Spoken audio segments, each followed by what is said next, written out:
Actually, it's a young gallery, and it's a gallery for young people. You represent your generation, and that creates a lot of dynamics. And actually, I discovered Unit London. Before discovering Unit London, I discovered its artists, and like Holland Bird, and I forgot his name. It's, doing a bit like carpet on canvas. Jason Safe. Yeah. So very diverse artists. How do you find your artists? How is there any committee? How you decide with which artist you work? Is there any series of criteria? Because there are lots of different tastes.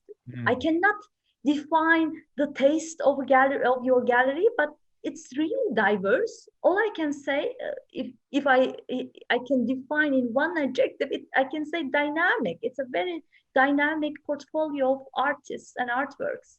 How do you manage that? Well, we don't look at, we don't select from a specific pool of categories. We're very much instinctive. We see an artist, and generally myself and my co-founder, we have the same taste. We're very fortunate in that sense. We have like a telepathic thing where we both love the same things, and if it's strong and it's original and the work speaks to us, and if we feel like it's something that we haven't seen before, then we're interested. And from then it's just determining whether the artist is really committed to their practice, or there's lots of work out there which is very iterative and derivative of other things. Everything is an iteration of something else, but then occasionally you get these artists who have this really singular voice and this language that is so unique, and they're the artists that we try and focus on and try and identify. We don't have a committee. We it's literally just, if we like it, we will go after it, if you like. We also have, we have a big team here at the gallery now, which is also a really diverse team, made up of people who are from big blue chip galleries of Gagosian, and people from auction houses, and also people from young artists, and everyone in between. And we have a group, we have like a group on Instagram and on WhatsApp where everybody is involved, and everyone suggests artists, or shares artists that they're following at the moment that they like.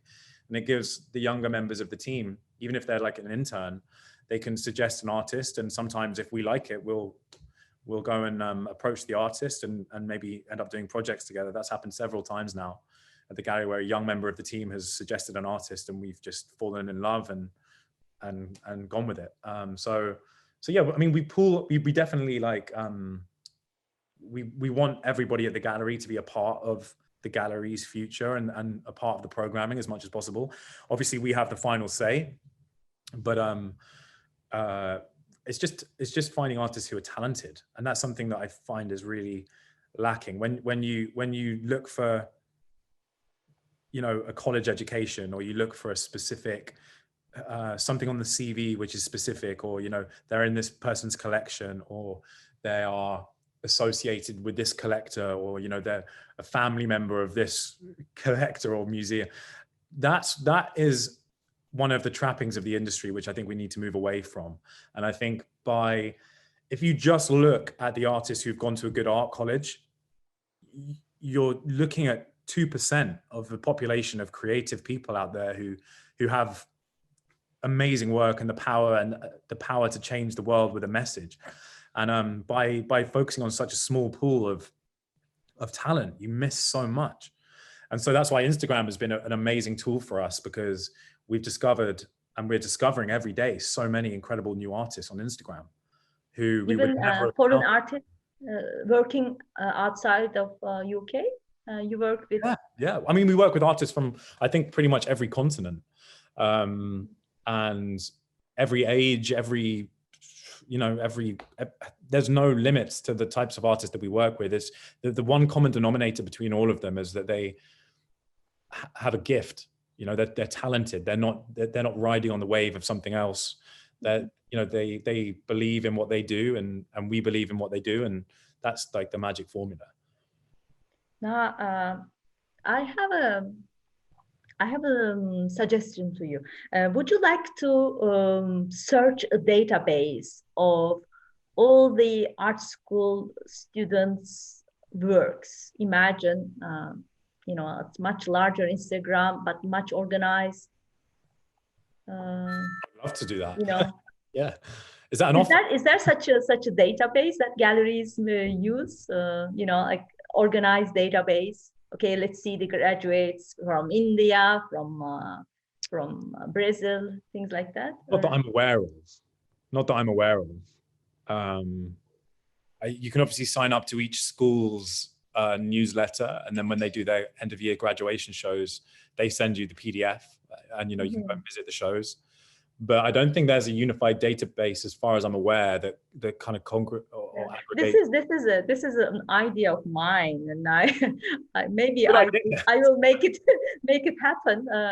I'm also involved with startups as well, so we will see. Okay, now the question of the day, because we had a lecture before meeting you, and this lecture was about pricing the artworks. Now you found the artist, and he is completely unknown to the market, and you have to price his works. What to do? What you do?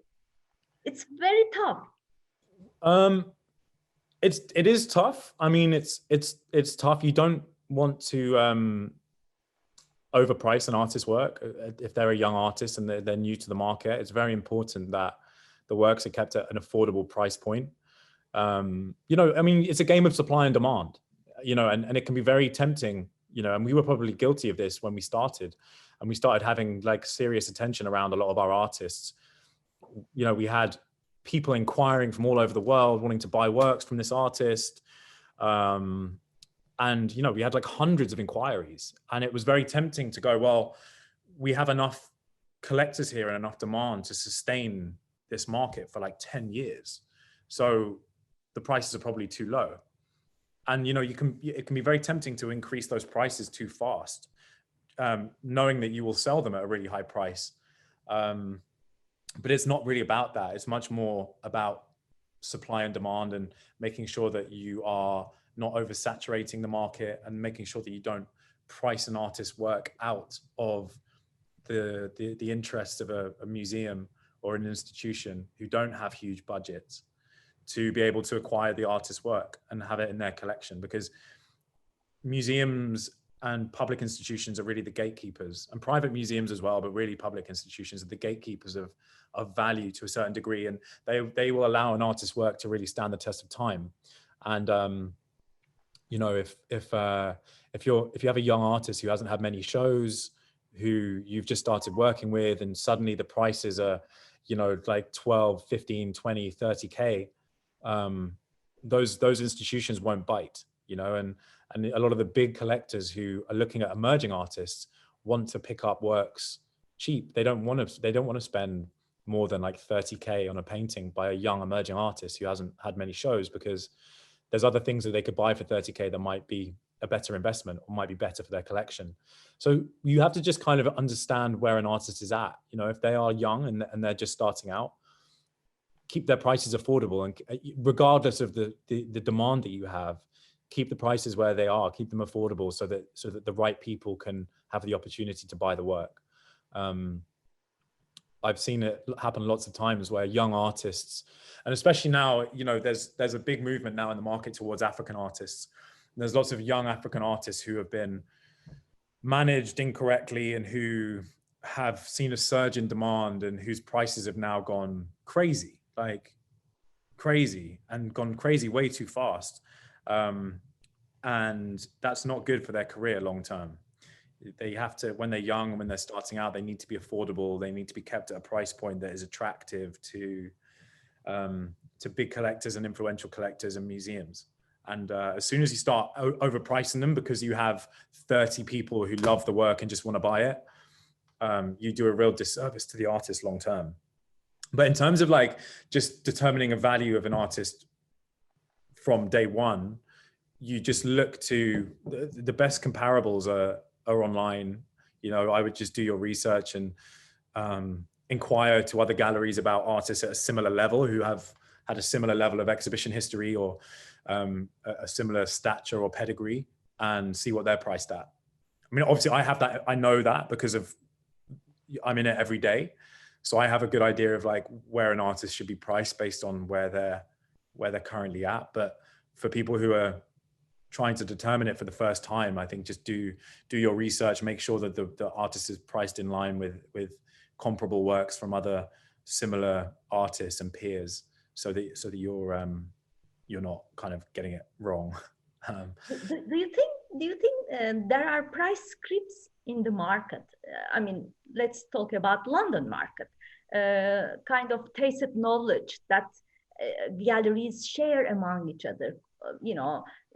A certain highs and lows, a certain price ranges to price artists. I mean, young artists, established artists. Do you think there are some pricing scripts, or there are large discrepancies? I mean, when you visit other galleries, for example.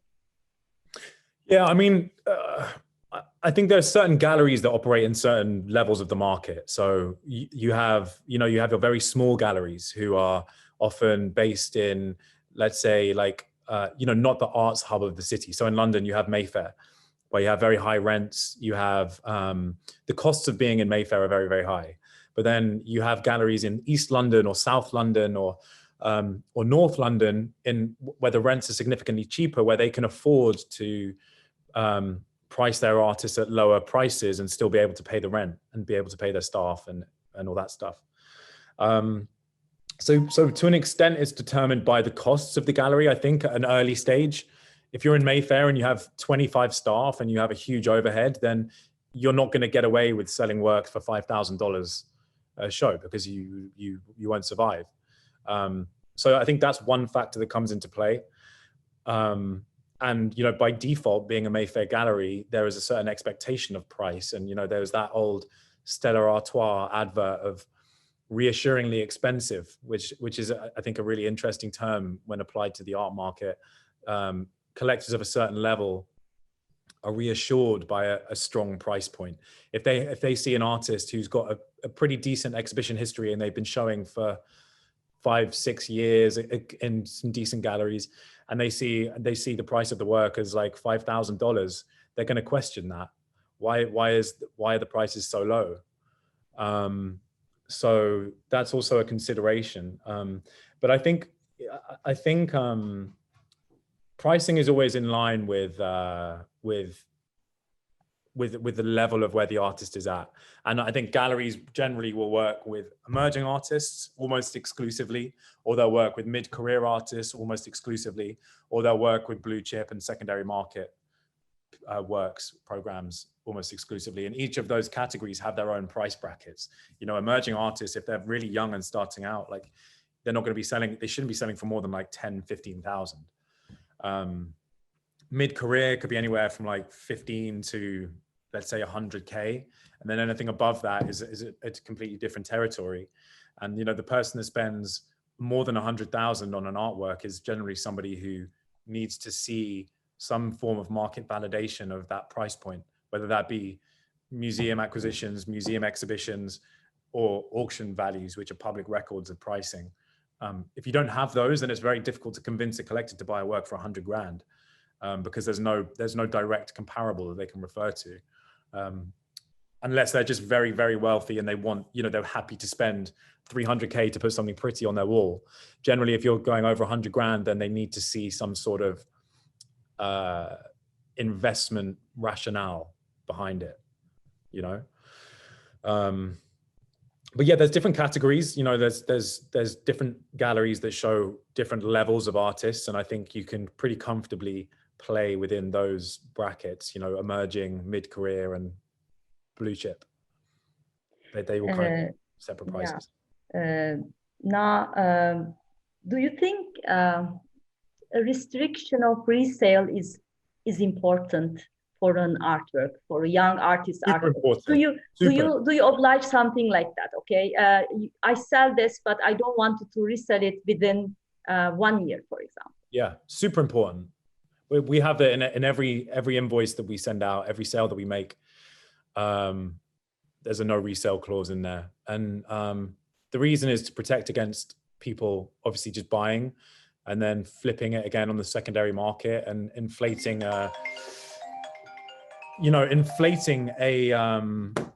the price of an artist market, which is not sustainable. There's greedy people out there, and the art market is full of greedy people who don't have any skin in the game, as in they don't have offices, they don't have staff, they don't work with artists. They just find works in people's collections. They probably meet them at a dinner party or at an event, and then they will go and sell them to another one of their rich friends for whatever price they can get. They're not withheld or accountable in any way for the prices that they sell their works at.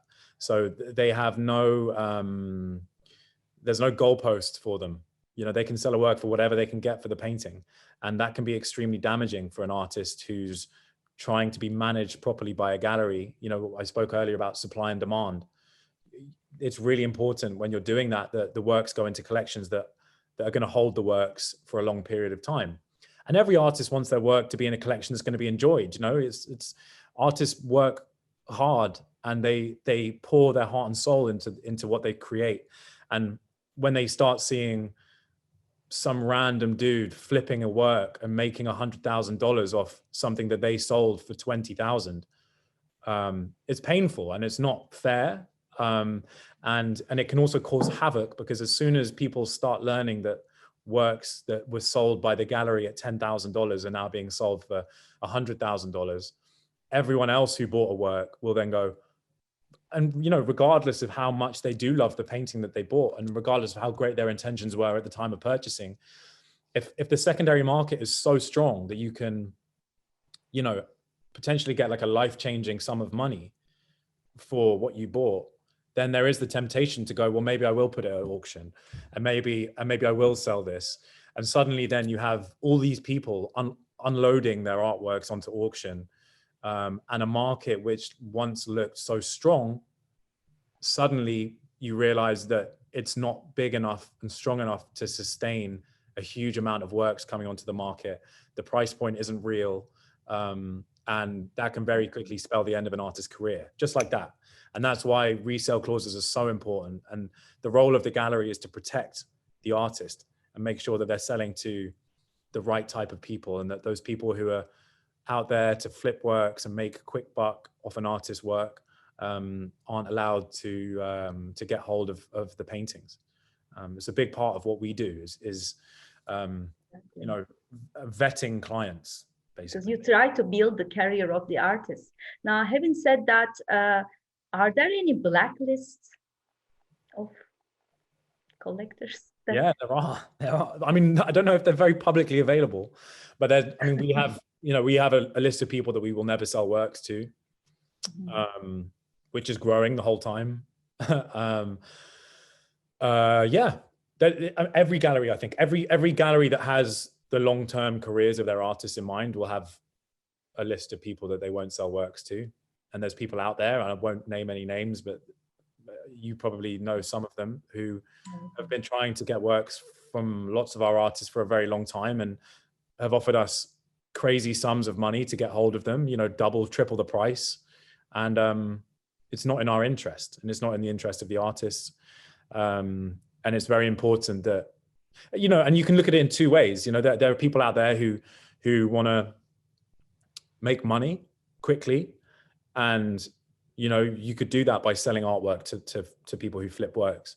But if you're in it for the long term and you want to build a career of an artist, and you want to build a career of your gallery, and you want to build a reputation, then it's the surefire way to kick yourself in the foot.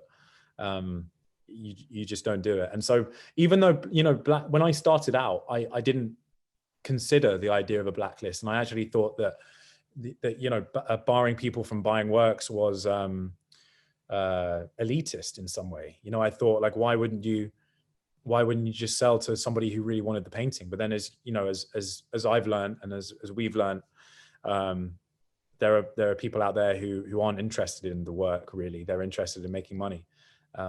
and it's a sad fact of the industry that the industry is full of people who view it as an opportunity to make money fast, and it's not nice, but it's important that those people are recognized and that the artists are protected from those people.